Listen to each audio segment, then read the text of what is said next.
for all of us, not just the people on top.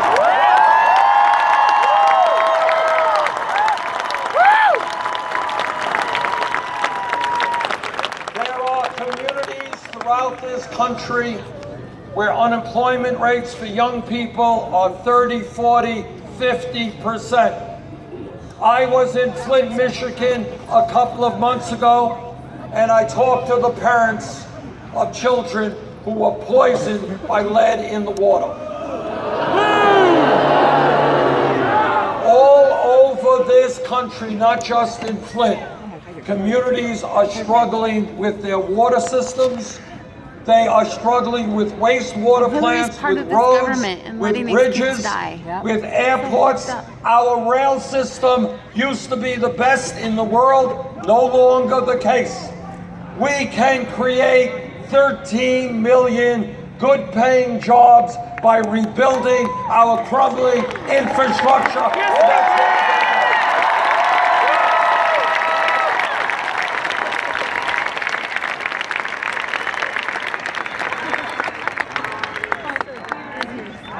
In America today, we are going to tell corporate America and the billionaire class that they cannot have it all.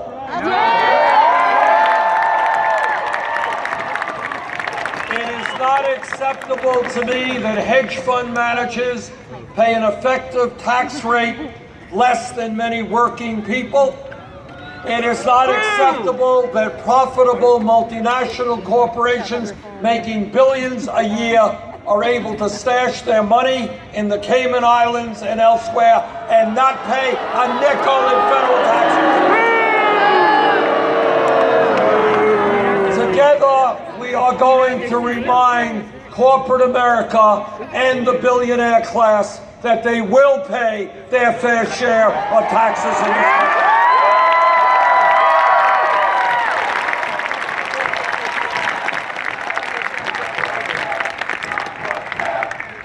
This campaign is doing well because we are listening to the people and not just wealthy campaign contributors. And one of the groups that we are listening to intently is the young people of this country.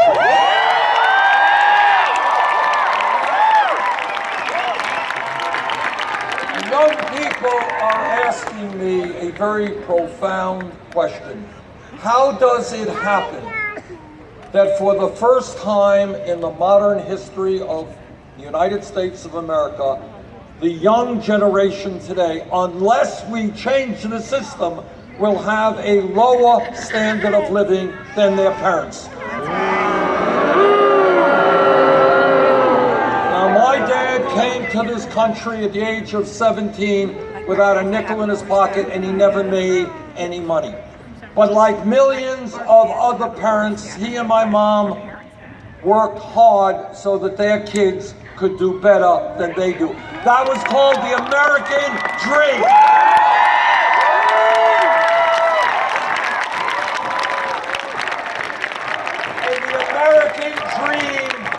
The American dream is the essence of what this country is supposed to be about. Parents work hard so their kids can do better. If elected president, together, we will not allow that beautiful American dream to die.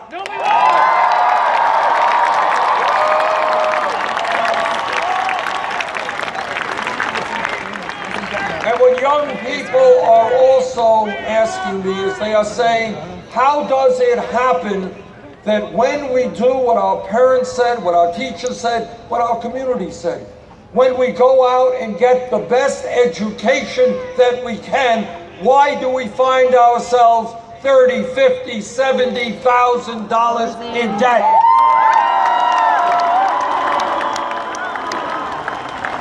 What this campaign is about is thinking outside of the box, outside of the status quo. Think for a moment, why should we be punishing millions of Americans for doing the right thing and getting the education that they need.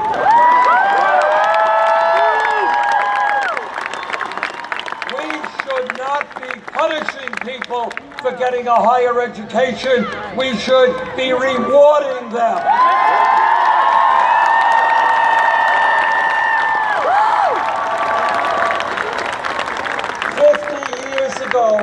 If you had a high school degree, you were doing pretty well.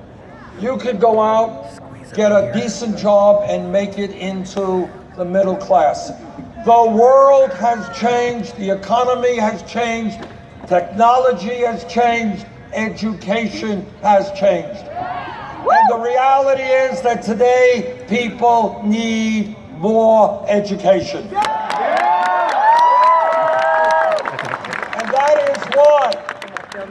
That is why, when we talk about public education today, it is not good enough to be talking about first grade through 12th grade.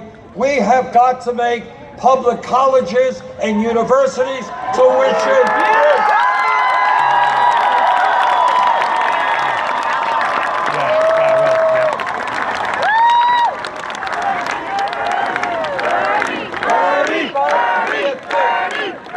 Does anybody here think that that is a radical idea? No! It is absolutely not a radical idea. It is a very commonsensical idea. It exists already in Germany. It exists in Scandinavia. And guess what? This may surprise you, but 40 or 50 years ago, that idea existed here in the state of California.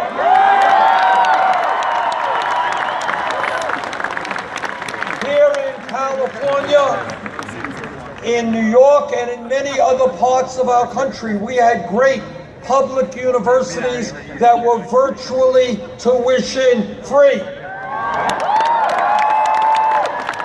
If we could have done that 50 years ago, we damn well can do it today.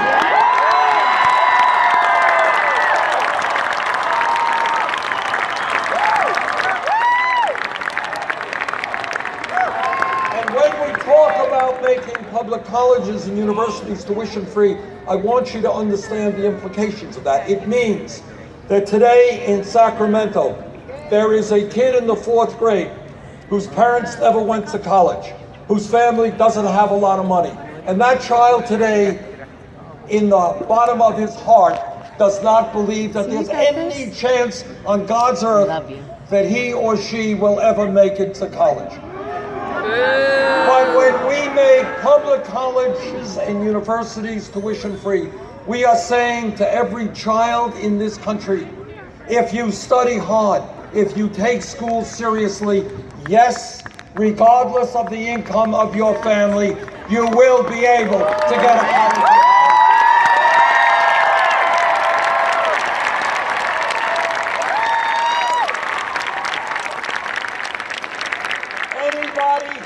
Dealing with student debt. Yes! Well, you're not alone. Millions of people in the same boat. In my view, what we should be doing now is allowing people with student debt to refinance those loans at the lowest interest rates they can find.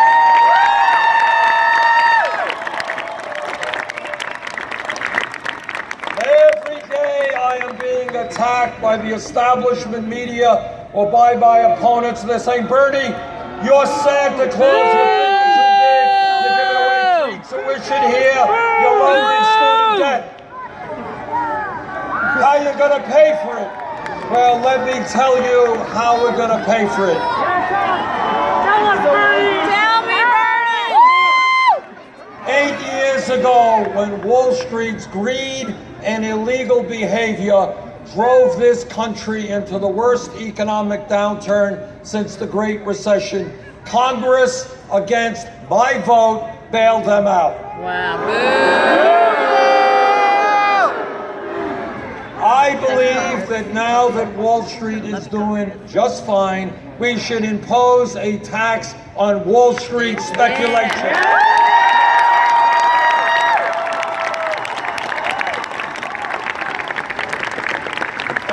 That alone will more than pay for free tuition at public colleges and universities and lowering student debt substantially.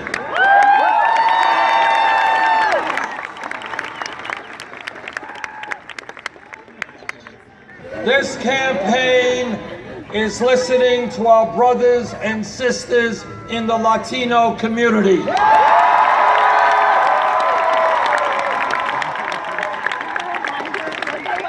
All of you know that there are 11 million undocumented people in this country today. And many of those people are exploited at work. We ain't going nowhere. Because when you have no legal status,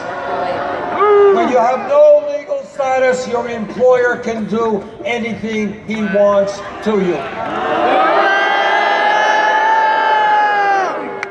We have got to move toward comprehensive immigration reform and a path toward citizenship.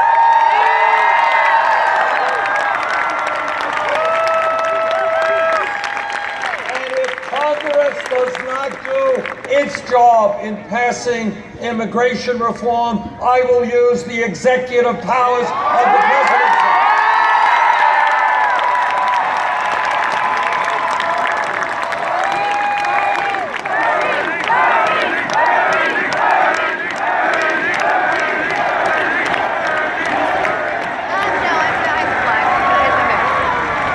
Our immigration policy should be to bring families together, not divide them up.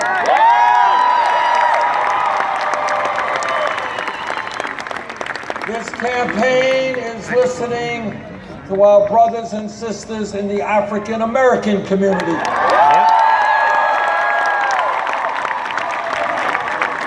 And they are asking me, how does it happen that we have trillions of dollars to spend on a war in Iraq we never should have gotten into, while inner cities all over this country are crumbling?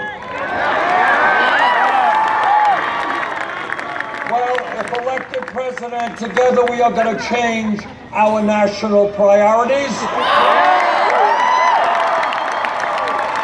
We are not going to rebuild the infrastructure of Iraq or Afghanistan. We're going to rebuild inner cities in America.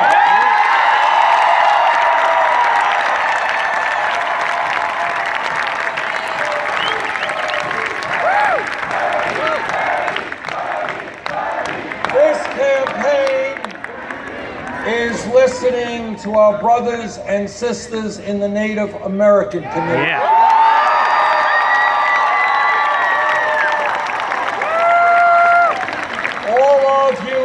That before we became a country, the Native American people were lied to, they were cheated, and treaties they negotiated were broken.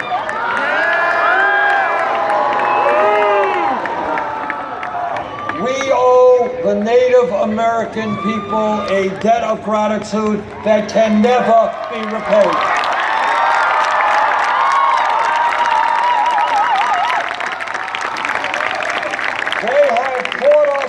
Most profound lessons that anyone can teach, and that is that as human beings we are part of nature.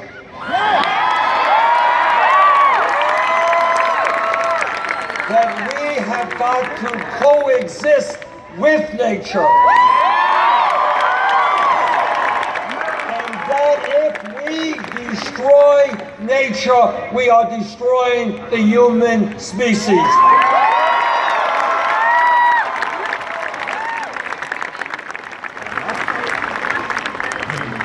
This campaign thinks big, not small. So let me repeat to you what I have said many times and have been criticized for saying many times. We love you, Bernie! I will say it again. We love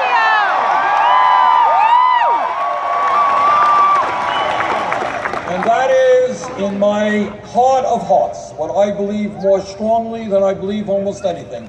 is that health care is a right of all people.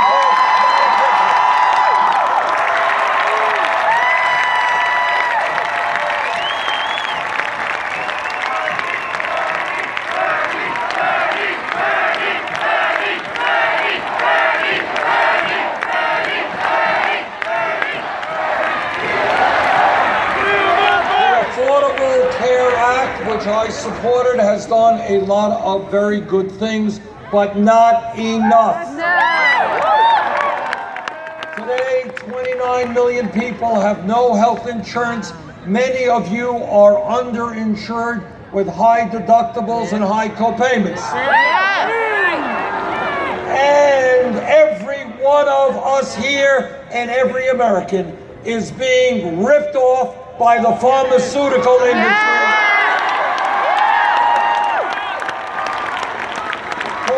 Charging us the highest prices in the world for prescription drugs.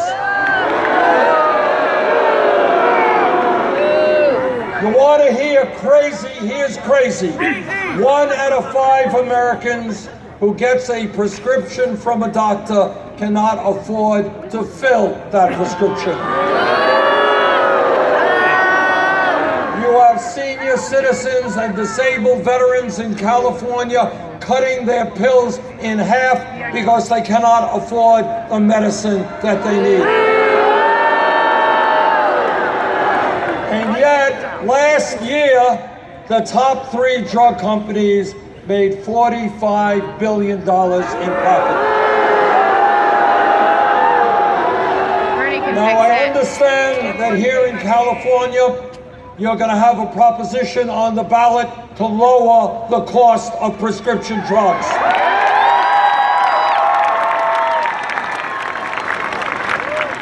California, if it passes that proposition, can play a profound role in this country in telling the drug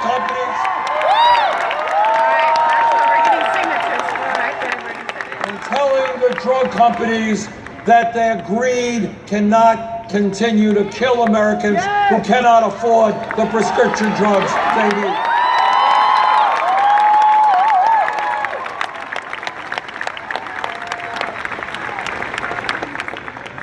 Let me give you some reassuring news, and that is Donald Trump is not going to become president of the United States.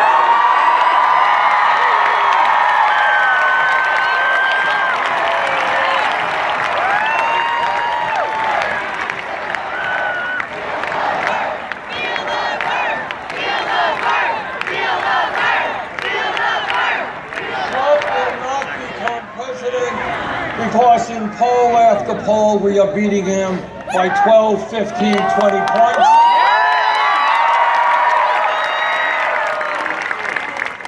He will not become president because the American people do not believe, as he does, that we should give huge tax breaks to billionaires and not raise the Social Security. Raise the minimum wage above $7.25, which is his position. Donald Trump will not become president because the American people will not elect a candidate who insults Latinos and Mexicans.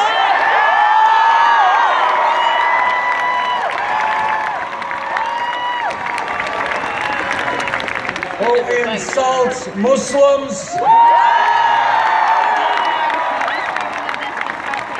who insults women and veterans,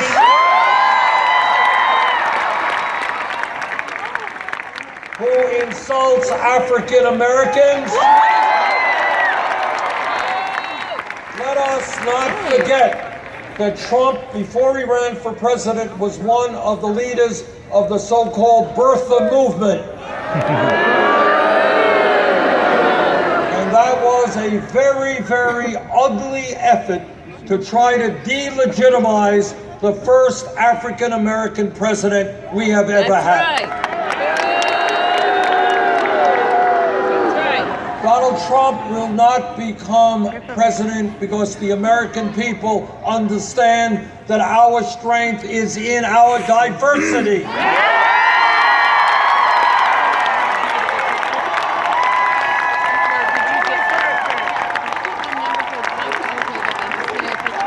That when black and white and Latino and Asian Americans and Native Americans, when gays and straight and men and women stand together,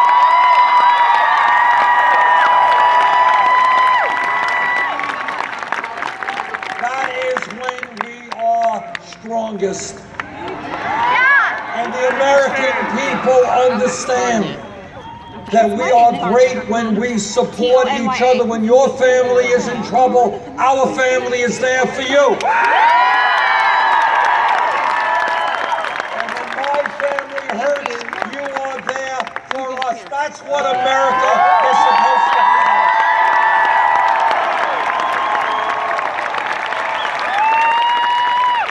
And the American people understand that supporting each other always trumps selfishness.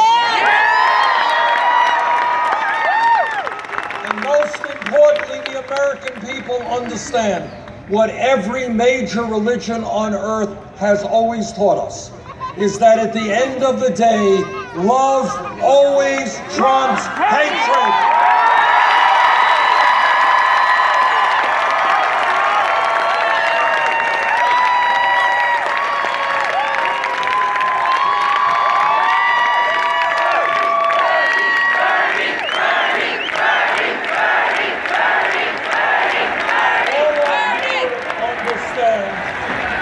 All of you understand that real political change in this country always historically has taken place not from the top on down, but from the bottom on up.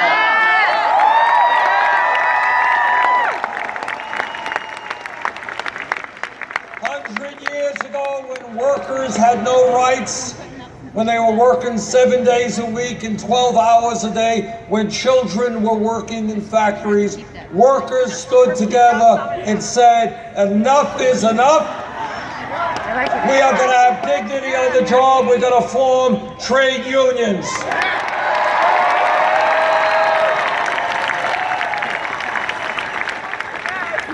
Hundreds of years ago, amidst the abomination of slavery, African Americans and their allies said, the day will come when racism and bigotry are wiped away from this country.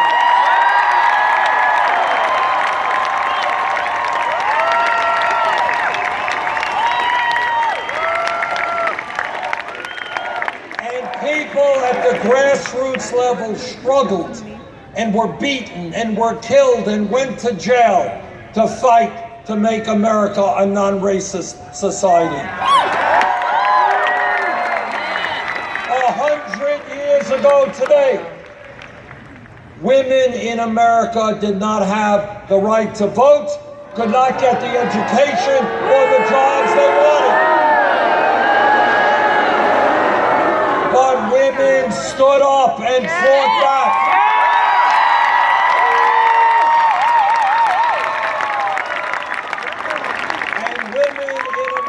And their male allies said, women will not be second-class citizens.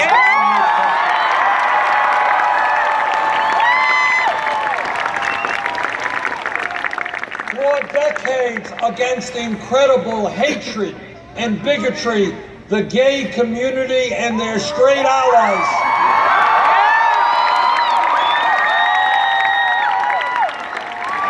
fought back to say that in America, people have the right to love whoever they want, regardless of religion.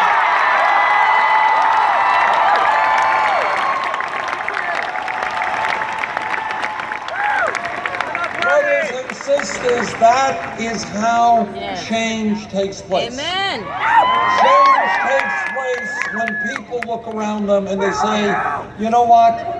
The status quo is not working. That's right. That's right. And all over this country, and I've been all over this country, people are looking around and they're saying, what is going on in America? Why do we have so much income and wealth inequality? Why do we have so much childhood poverty? Why are people working longer hours for lower wages? Why are we the only major country on earth not to guarantee paid family and medical leave? Why are we the only major country not to guarantee health care to all people? Why do we have a corrupt campaign finance system? Why do we have more people in jail than any other country on earth? And people are looking around and they're saying the status quo today is not working. Establishment politics, establishment economics is not working. We need real change.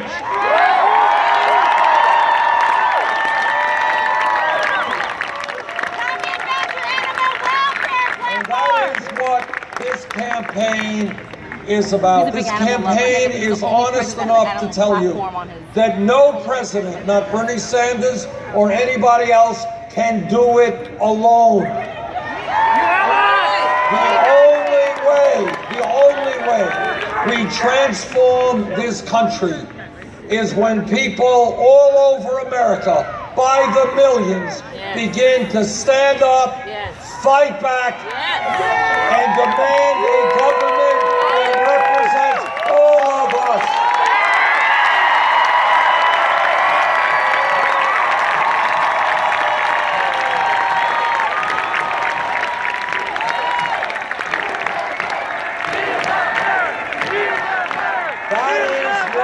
This campaign is about, and that is what the political revolution is about.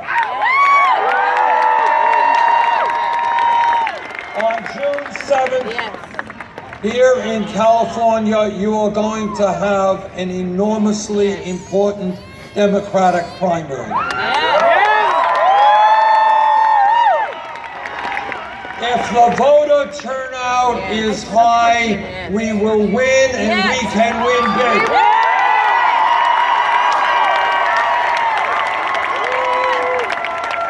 And if we win big in California, we can win a majority of the delegates we need.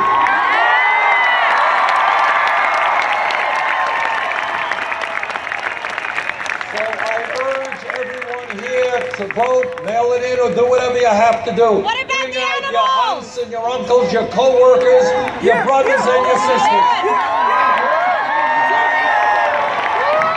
Let us have the largest voter turnout in Democratic primary history.